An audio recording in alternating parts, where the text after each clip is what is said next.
Stand up because you can't see me. I'm Ken's wife, but I'm also Ken's agent internationally, and I am the Chief Executive Officer of the Follett office. And I'm here to welcome you today and to give you as much help as I and Ken's press officer, Chris Saunders, over there, and our Chief Operating Officer, just wave, Charlotte, can give you. Now I think I can sit down again. That would be a bit better. My qualifications for this job, I'm an economist, but I was for a year Minister of Culture in Britain, and I was Minister for Publishing. So I look at publishing as one of our great growing industries, and even though people are a bit miserable at the moment about it, I think there's a lot to be optimistic about, and so does Ken. The advance of the electronic book, the digital book, is an opportunity which we must embrace and which we are trying to embrace, and through social media and every possible outlet. Now, what are we doing here today? We are celebrating the publication of the final book in Ken's Century Trilogy, which he will tell you about in a minute or two. On your tables, you will find a print copy of his press pack. Around your necks, you will have a lanyard, and Chris, can you just show me your lanyard, which I've managed to put down? On the lanyard, you have a USB stick, a thumb drive, which has this electronically. It also has 3 films which are yours to use. You can use them any way you like. You have the rights to them. They're taken in the United States. We're going to show you the one in the United States. They're 3 10-minute films called On the Trail of Freedom. One is shot in Berlin and one is shot in Britain. They cover the different aspects of the book. You can send them to TV stations, you can send them to radio stations. You've also got on here an archive of photographs. I don't think we've got the photograph of Ken with an afro, but we can supply that if you want it. He's quite cute, actually. The one with the moustache, I am trying to suppress. Okay. So, let me now introduce Ken Follett. Thank you. Thank you. It's a pleasure to be here. I love this book fair because there are thousands of people and we're all doing the same thing. We're all working our socks off to promote books and bring books to the public. We're all spending all this money, spending all this time to promote books, which I just think that's great. That's why I like coming here. First time I came here was 1976. However, enough about that. I'm going to tell you a little bit about the Century Trilogy and the latest book, which is Edge of Eternity. And my old friend Margarete von Schwarzkopf is here to translate if necessary. If anybody would like to ask me a question in German rather than English, then Margarete will happily translate for everybody. And if anybody doesn't understand my answers and would like a German translation of my answer, then you just have to ask. Margarete will do that. Other languages we may struggle with. We'll see. French. We can manage French. Okay.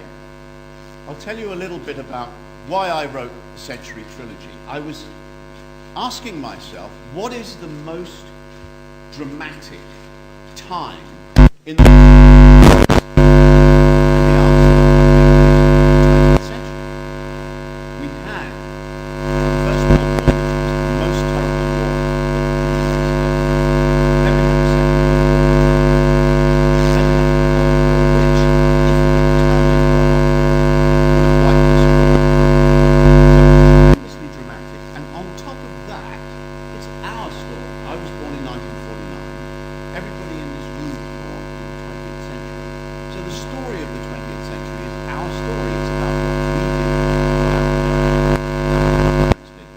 tells us where we come from and how we come to be the kind of people we are. And what changes have taken place in the last 100 years. In 1914, there were only 3 democratic countries in the world. Every other country was ruled by a king or a czar, or emperor, or a kaiser. And the 3 countries, United States, United Kingdom, and France, weren't very democratic. In the United Kingdom, working class men generally couldn't vote. In the United States, African Americans often could not vote. And in all 3 of those countries, women could not vote. Anyway, what a change. Now everybody accepts that democracy is the best way to run a country. Now the idea that some group should be excluded from voting is considered outrageous. And that's not all. Think of the changes in the role of women in the last 100 years. Even when I was a boy, I remember people saying very solemnly, in a marriage the man must be the master. And that's an attitude that's all getting in trouble, as you say. Tremendous changes. I start with the history, because the history can't be changed, and I never violate history. I like to be able to say to readers, what you read of history in my novels will be true.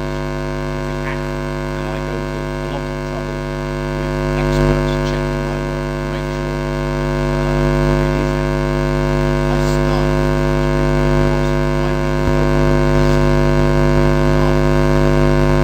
So history has to be transformed into fiction. And the way that's done is by making those great historical events, the Berlin Wall, the Vietnam War, the Cuban Missile Crisis, the assassinations, making all those tremendous historical events part of the everyday lives of a group of fictional characters. Because that's what we want as readers. We want to get involved in the lives, in the destinies of the fictional characters. I've tried to tell the story of the 20th century through the lives of 5 families. You might say, why families? There are quite a lot of characters in fiction who don't have families. James Bond is a great example, isn't he? James Bond has no family. He's no mother and father. He has no kids. He has a different girlfriend in every book, of course.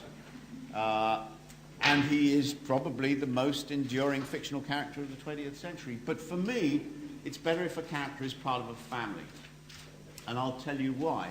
When, in Edge of Eternity, one of my characters living in East Berlin decides to escape and cross the Berlin Wall, I want the reader to be anxious about her.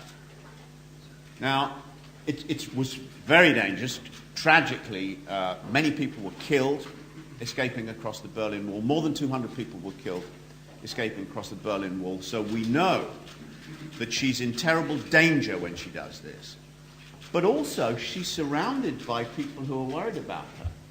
She's got a mother who says, is this going to be all right? You might get killed. She's got a brother who says, how are you going to do it? It's very dangerous. And for me, that heightens the feeling of anxiety that the reader has about what this character is going to do. So for me, the experience of the novel, I think, is heightened if the principal characters are part of a family that loves them. So that's why I tell the story of the 20th century through 5 families. It's also 3 generations.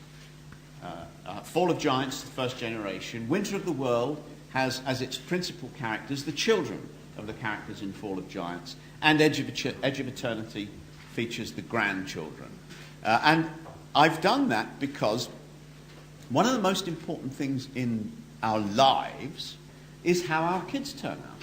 You ask people, what's the most important thing in your life? What's the most important thing to make you happy? You might get a lot of answers. People might say career, money, love, sex. But a lot of people would say, well, I can only be happy if my kids are happy. And so in the trilogy, we see how the second generation of children turns out, and also the third generation.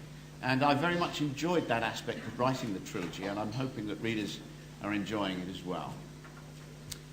It's taken me 7 years.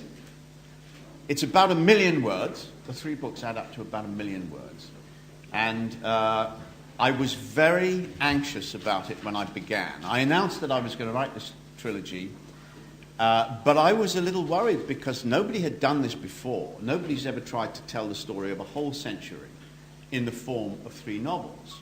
And I wasn't sure that I could do it or anybody could do it. So I did have a kind of nightmare in the back of my mind where we had a press conference like this and I said to everybody, it's been a failure and I can't write it and I'm giving the money back to my publishers. Worst nightmare of all, giving the money back to your publishers. And I'm very, very happy that didn't happen and that readers have loved these stories and that the trilogy has also been a very big commercial success as well. So that's a short introduction. And I think now we're going to show you a film. During the research for Edge of Eternity, I decided I needed to go to the southern United States to look at the locations where the great dramas of the civil rights era took place. And so this film is about that.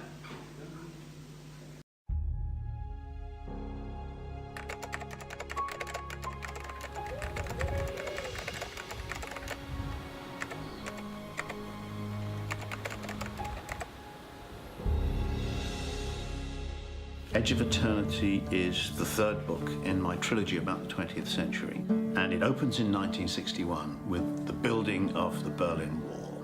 But at the same time, in the United States, there's another story which forms a sub-theme of Edge of Eternity, and that is the story of African Americans and their struggle for civil rights.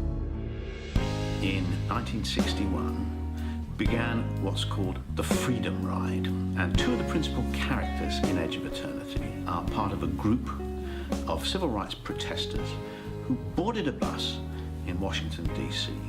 and rode it south into segregation country. In order to deepen my own understanding of this, I boarded a Greyhound bus in Washington, D.C. and I rode the bus into the Deep South, just as the Freedom Riders did in 1961 and just as my fictional characters do in 1961.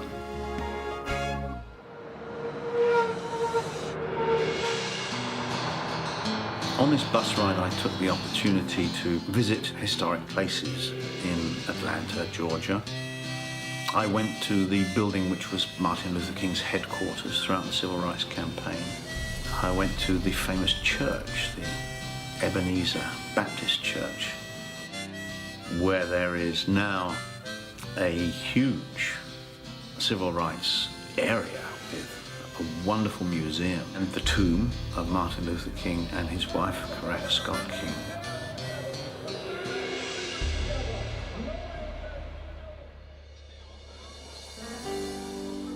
The museum contained pictures and video which I found terribly moving, even though I thought I knew all this stuff. To see pictures, for example, of the Freedom Riders rehearsing how they would non-violently accept the beatings that they feared they might suffer. This is training in non-violence. How to lie there and not hit back when people are beating you up. Just incredible. George Jakes and Maria Summers, like the real-life Freedom Riders, rehearsed for the kind of confrontation that they knew they were going to get into. But nothing that they rehearsed was as bad as what actually did happen to them.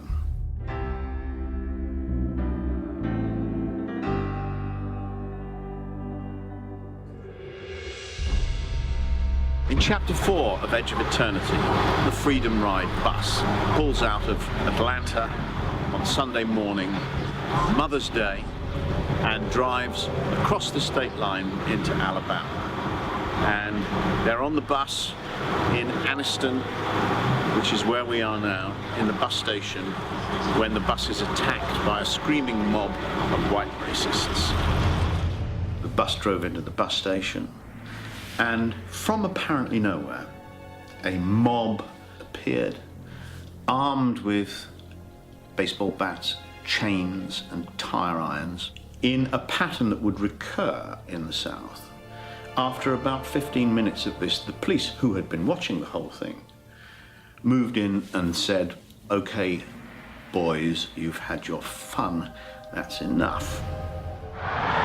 The bus managed to get away from Aniston bus station, but it was followed by a convoy of cars, and the bus stopped. The racists all got out of their cars with their clubs and their tire irons and their chains, and they started attacking the bus again. One of them went to the trunk of his car and took something out, which he set light to and threw through a window of the bus, and it was a firebomb. It set fire to the bus began to fill with smoke, and the white racists then held the doors of the bus shut in an attempt to burn the Freedom Riders to death, right here on this road. Some of the worst atrocities of this period took place in Birmingham, Alabama. We went to the famous 16th Street Baptist Church. This church was the center of the civil rights movement in Birmingham. It's most famous for the greatest tragedy of the civil rights era. It was the 15th of September 1963, a Sunday. There was a service going on in this church, and in the large basement of the church, a number of children gathering for Sunday school, when a bomb went off, a big bomb. It shattered windows across the street. It destroyed one side of the church. It turned cars upside down. And it killed 4 Sunday school girls. 3 of them were 14 and 1 was 11 years old. The bombing was news all over the world and moved people everywhere. In particular, in Wales, where I come from, a small country, part of the United Kingdom. But the people of Wales raised the money to replace some of the stained glass in this church. They financed this wonderful stained glass window. They call it the Wales window.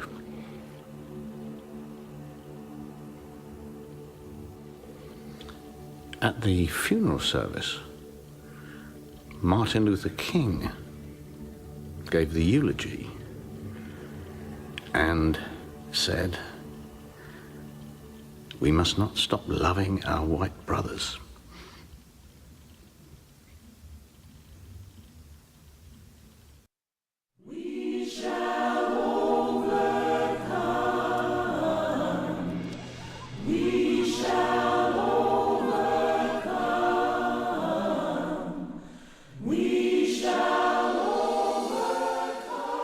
These quotes are fantastic.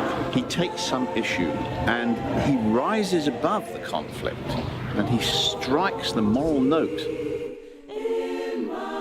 George Jakes and Maria Summers are, of course, fictional characters. They're people I've invented. But I've put them into a real-life situation. I've put them into the real Freedom Ride alongside the real people who were on that bus. And everything that happens actually happened to real historical people who were on that bus. The fictional George Jakes begins as a civil rights campaigner in 1961. He's one of the original Freedom Riders. The real life John Lewis began as a civil rights campaigner. He was on the original Freedom Ride, and he is now a United States Congressman. And so I'm going to interview him. It's an honor to meet you, sir. Good to meet you, sir. During the entire time of my involvement in the civil rights movement, I never became angry. I went to Sunday school, and as a little child, I was taught to love. So when people start talking about the philosophy of nonviolence, the way of love, the way of peace, the way of passive resistance, it was very easy for me to accept that way. I think I had what I call a sense of righteous indignation, but angry? No. You come to that point, you say, you beat me, you throw me in jail, you try to kill me, but I'm not gonna let you pull me down. But you were a kid. How did you get so smart? How did you know? No, I don't think I was smart at all. I felt that we had unbelievable teachers. We were prepared to down the street around for what we believed in. With faith, hope and love, keep your eyes on the prize. John Lewis, 8th of May, 2013. I think I'll keep that. My philosophy is that history must never be violated in my novels. I use fictional characters so that I can be free to use my imagination to explore their emotions. And of course that means the reader has the same experience of feeling those emotions as these terrible events take place. We shall overcome someday.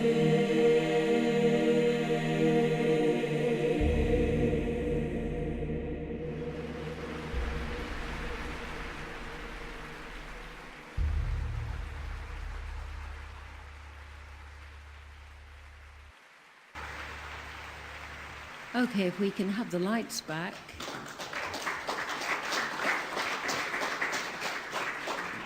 That is one of the films that you will find on your thumb drive, and you'll find another one on Ken's research in Berlin and another one on his research in Britain. But we wanted to give you a taste of that before we opened it up to questions. And just before we do that, here is an advertisement. Tonight, Ken and his son and many others will be playing at the Orange Peel Club at 10:15. If anybody doesn't have tickets, Charlotte will provide you with some. Thank you. Ken. Well, now I'm very happy to answer any questions that you may have about the Century Trilogy or any of my books, or within reason anything else. How mindful were you of the 25th anniversary of the Berlin Wall? Can I ask you to go to the mic? Yes, there are two mics. And there's mics at each end if you want to ask a question. And if there are more people to ask questions, please queue up to the microphones. That would be nice. How mindful were you of the 25th anniversary of the fall of the Berlin Wall in terms of the timing of this book coming out? And what is it about the events of this peaceful revolution that still captures the imagination even beyond Germany?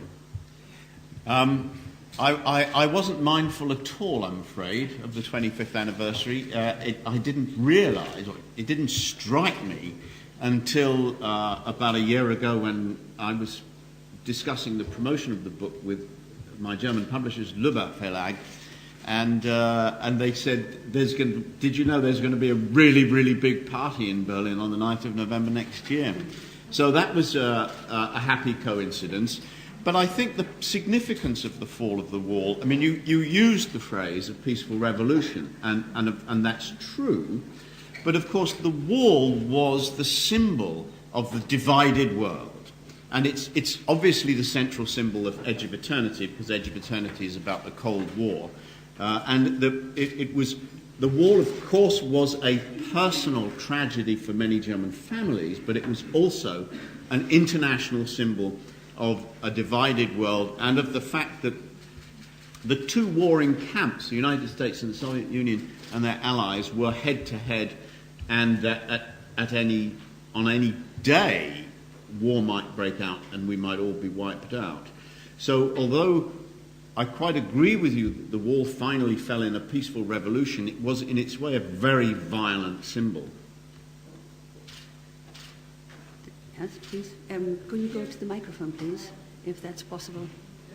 It's a long way around. Do you remember where you were personally during the fall of the Berlin Wall? Yes, I was sitting in my house in London watching TV during the fall of the wall, and but the interesting thing is that we didn't really believe it when we saw all those images on TV, and most of us in the UK were saying yes, but tomorrow the tanks will roll in, because we had seen that so many times before in Prague and in Budapest and in Warsaw. we had seen we'd seen the Soviet Union regain its power very aggressively and very cruelly, and we thought that was going to happen again. In Israel, the only people who really understood were Germans. Germans, I think, knew that this was the end of communism, but the rest of us were kind of hoped it might be, but we didn't really believe it. Next question. I would like to put a question in between because I was fascinated by this film. And I know, Ken, that you're a great man to do research. So how much did this research mean to you personally? Because you seem to be very touched by this research. How difficult is it sometimes to do your work for a book? Well, I must say I was taken by surprise on that bus trip by how emotional the whole thing was, because I thought I knew most of this stuff. And after all, I lived through the civil rights era, and I was old enough to read the newspapers, and I knew what was going on.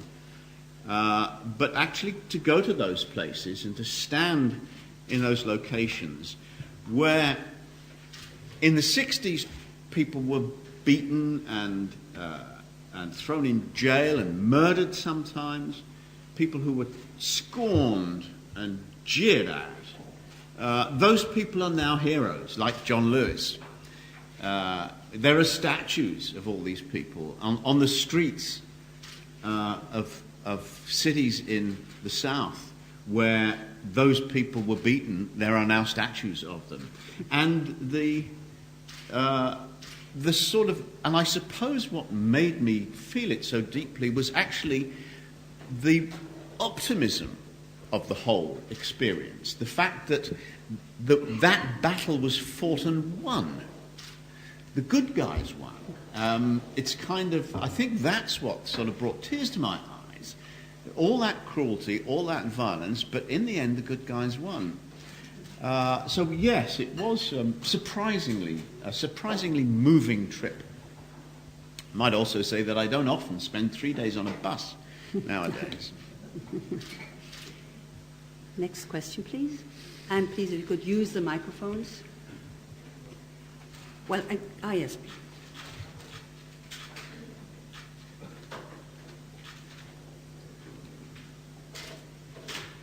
The story of the 20th century has been told now. What are your plans now? Well, I finished Edge of Eternity at Christmas, and since then I've been working on a new story. I'm going to write another story based in Kingsbridge, which is the fictional town where The Pillars of the Earth takes place and World Without End. So it will be the third book about Kingsbridge. It's set in the 16th century, and much of the drama is about spies and secret agents in the 16th century. So it's kind of a mixture of the kind of thrillers that I used to write with the historical novels that I write now. I don't have a title for it yet. If anybody can think of a good title for a 16th century spy story, I'd be very grateful to hear about it. Is it the time of Henry VIII, or is it later under when the Armada tried to invade? Elizabeth I. So it's Elizabeth I, reign of Elizabeth I. That's great to look forward to. Now, the international press corps is not normally this shy. Yeah. So please speak up. We do also have someone coming in online. Yes, we have. Yes, we do have questions coming in online. Thank you. By your research, you visited, like you said before, a lot of tragic points of time or history. What was the most fascinating, if it could be tragic or happiest point in the whole history you write about for you personal? What touched you mostly? Well, I identified very strongly with the Welsh family in Fall of Giants. In the first chapter of Fall of Giants, Billy, who's 13 years old, begins work as a coal miner at the age of 13 on his birthday. He goes underground, goes down the pit, as they say. That's the expression in Wales, going down the pit.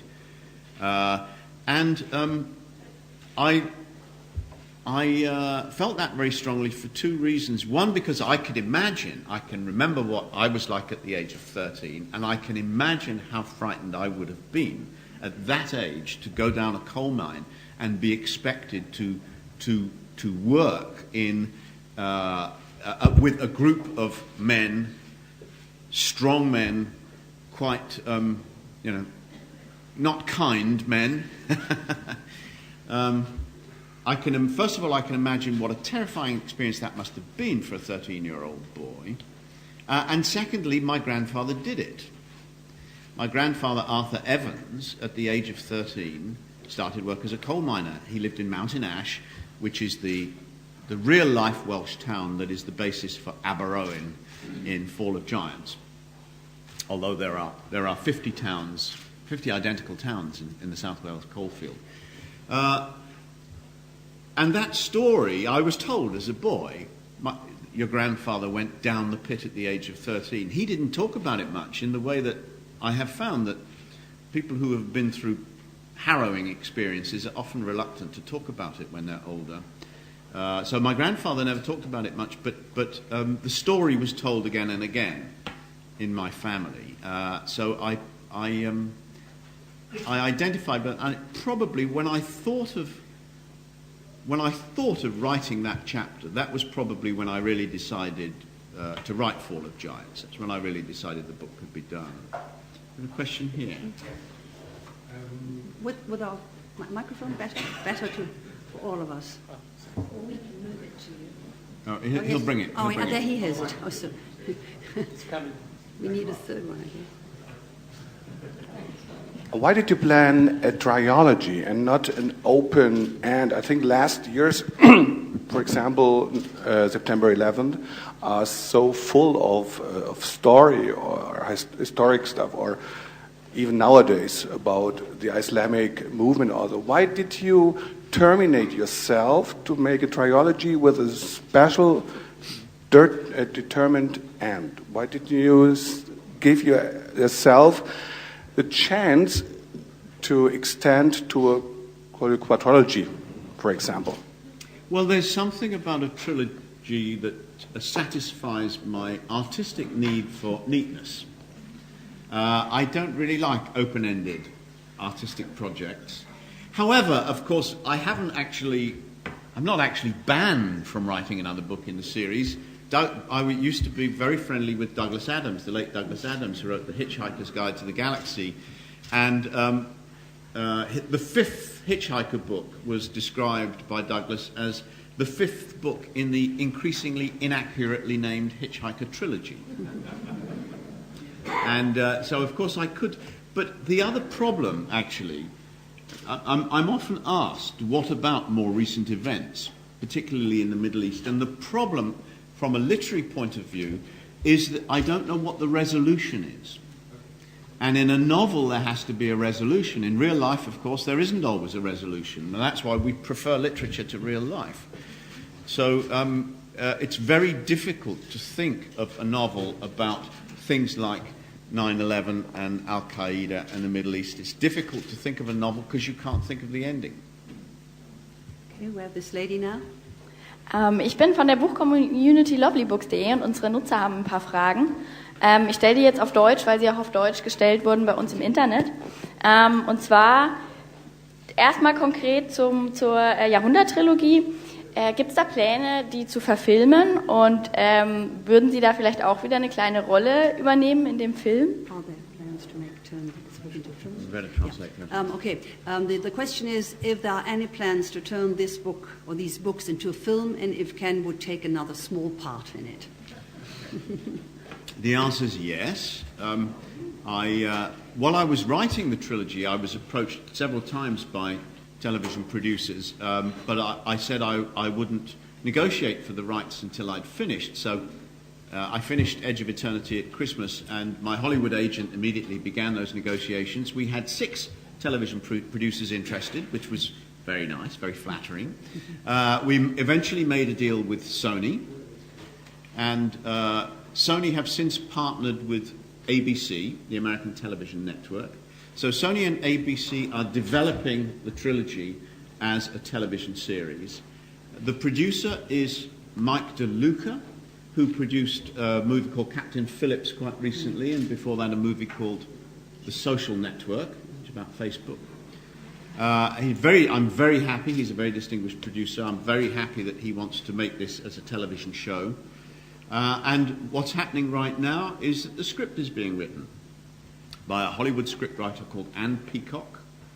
And we're hoping that the first season might be shown in February 2016.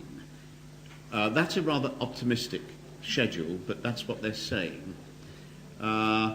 So it's all looking very good.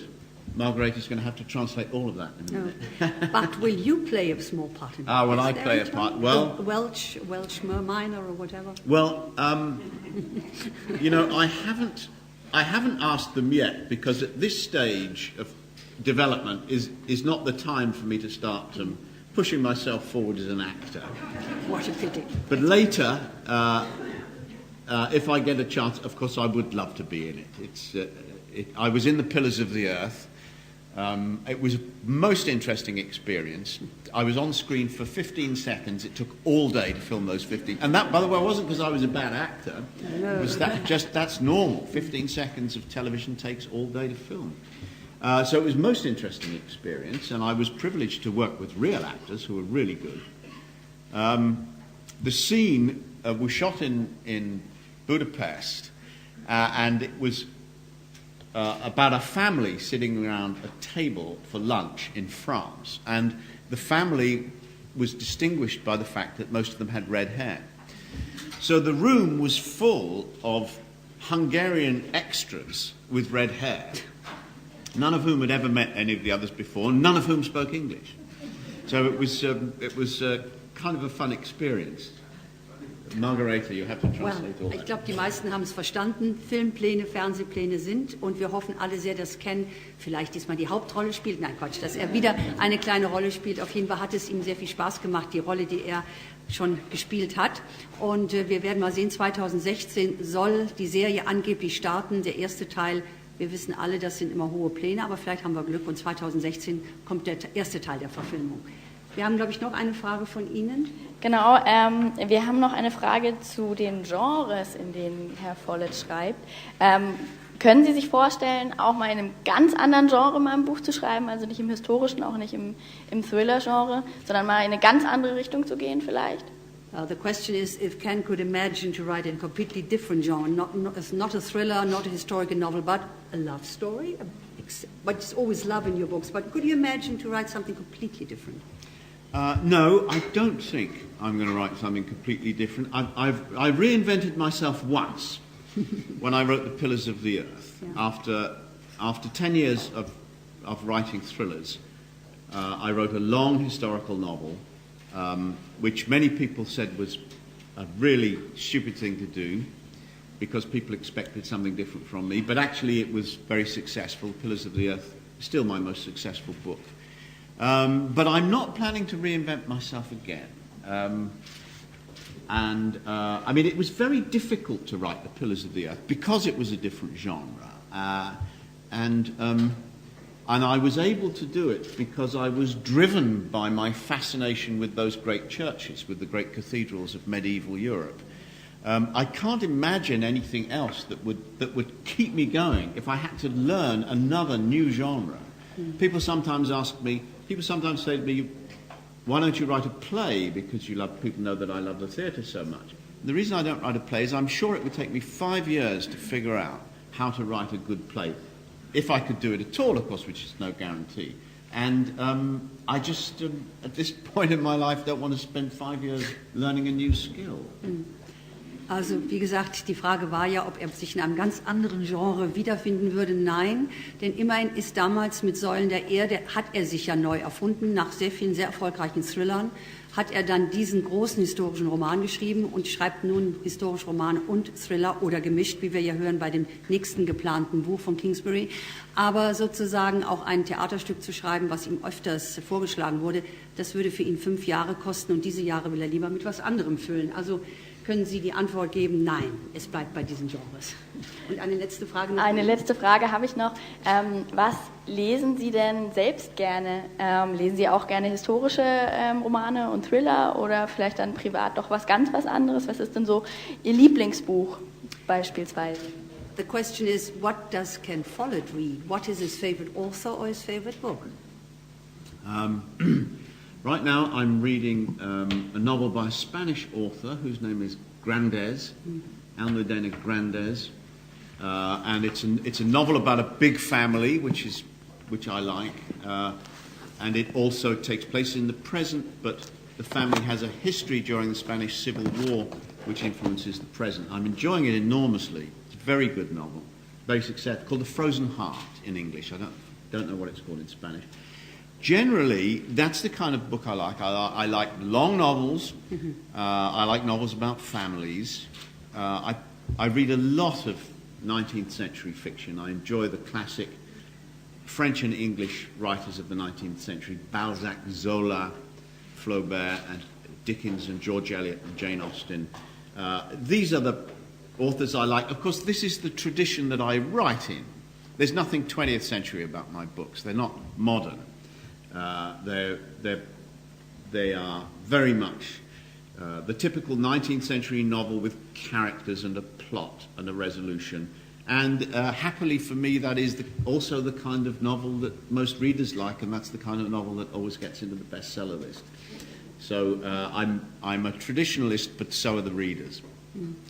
Also das 19. Jahrhundert, Lieblingsautoren, und er fühlt sich ja selber in dieser Tradition stehen, denn eigentlich ist seine Literatur, meint Ken Follett, nicht 20. Jahrhundert mit Experimenten, würde man mal sagen, sondern eine klar strukturierte Erzählweise mit Personen und so weiter, einer richtigen Handlung. Aber die Leser lieben das. We have... Yeah, there's a question. There's a question over there. Yeah, thank you. Can you explain us what research you did in Berlin or about Berlin to write about this part of history, and why it was so important for you to write about Berlin Wall and the fall of the wall? The main thing I did here was to walk around and look at the places where people used to cross the wall. Because in those escape scenes, which are the sort of action moments in the story, the details, the physical details are terribly important. So I wanted to look at all of those places. I was already familiar with Berlin as a city. The other important aspect of my research is that after I've written the first draft, I have people check what I've written and look for mistakes. And for this aspect, I was helped by a friend who is actually with us this morning, called Angela Spitzig, who I've been working with for many years. And Angela and also her mother read my first drafts and tell me if I've done something that just wouldn't happen in Germany. Or something that German people wouldn't do, or they wouldn't eat, or they wouldn't wear. It's because I'm writing about different nationalities, it's very easy to make a mistake of that kind, and it's very helpful to have somebody who's willing to read what I've written and make those little corrections. And Angela was born in the former East, and she and her family escaped to the West. And so she is familiar with a lot of the background to Edge of Eternity, although she also read the first two books in the trilogy and helped me with that as well. And I have several people who do that kind of thing in other countries as well. And why was it so important for you to write about this part of history? Well, the book is about the Cold War, and Berlin is at the heart of the Cold War. And the division of Berlin is so symbolic of the division of the world. So both symbolically and in practice. I mean, a lot of the drama took place right here, starting actually before Edge of Eternity, starting with the Berlin airlift in 1947, I think it was, 48. So it's not merely my choice. Berlin is very important and very central to the history of our civilization in the 20th century. Then one more question? I think they're just warming up. One last question from me. When we spoke about miscounted trilogy number of books, Is there, of course, there's different and very not so easy to calculate what the future brings, but ever thought about to write about the history of the families? Go to your other genre. So speaking of the family in Europe before they go to the States or before they started in your first book. Well, that's a good idea. Thank you. That was from George Lucas before, sorry. A prequel. Yes, that might be quite interesting, actually. The story of these 5 families actually up until the beginning of the 20th century. Oh. So, that's going to be a trilogy. Well, okay. Thank you for that idea. I like that idea. I might do that. But when you wrote the book, did you sort of have a biography for each character, so which could sort of enable you to go back to, let's say, medieval ages with each family? Well, there is a little bit. No, not back to the Middle Ages. I'm not likely to live long enough to do that. But there is some. Yes. For example, Billy's mother is Italian. So there could be the story of the Italian family that came to South Wales, which many Italian families did actually, came to South Wales to work in the coal mines. Although, being Italian and being smarter than Welsh people, they soon left the coal mines and opened restaurants. So in South Wales, when I was a boy, all the coffee shops in South Wales were called things like Bracchi and Fulgoni, because they were all run by Italians. Very odd. Anyway, so there we are. We're writing a novel here. This is great. You're contributing. We all get 10%. We all get 10%. You know. Should we? One last question. Yes. One more question. Yes. The ultimate question. Yes. Here.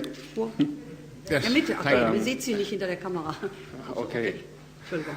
You take many of your ideas from research, and how often does it happen that research is changing your storyline or your plannings? Well, the research does not often change the storyline. What happens is that something comes up in the research which means that I can't do the scene that I wanted to do. For some reason, it's impossible. I'll give you an example. In Edge of Eternity, there's the family in East Berlin owns a business in West Berlin. And so I had the accountant cross into East Berlin every week to talk about the business to the boss. Now that, I was told that couldn't happen because German nationals could not go from West Berlin to East Berlin. That's the kind of problem that arises all the time, and it's not difficult to find a way around it. The answer in that case was to make the accountant Danish, because foreign nationals could cross. That's a very simple example. Sometimes there are much more difficult problems, but generally speaking, I find a way to do the same scene, but with different background. I did, in the research for Edge of Eternity, change my mind. I changed my opinions about quite a lot of political issues. In the 70s, I hated Nixon, President Nixon, and everybody I knew hated President Nixon. And during the research, I realized that before the Watergate scandal, Nixon did a lot of good things. Nixon brought the troops home from Vietnam. He integrated the American schools. And he started the Environmental Protection Agency, which is still the lead agency in the United States for the environment. And of course, he completely changed world politics when he went to China. And so I realized that actually, if it had not been for Watergate, we would now think of Nixon as a great president. And that surprised me. Well, thank you very much, everyone coming here and asking questions or thinking about asking questions. I hope you got all the answers you need for writing articles or whatever. Thank you, Ken Follett, coming here. Thank you, Barbara, for introducing it. And I think we're all interested to see the other 2 films as well that we have hanging around our neck. Thank you so much. Thank you.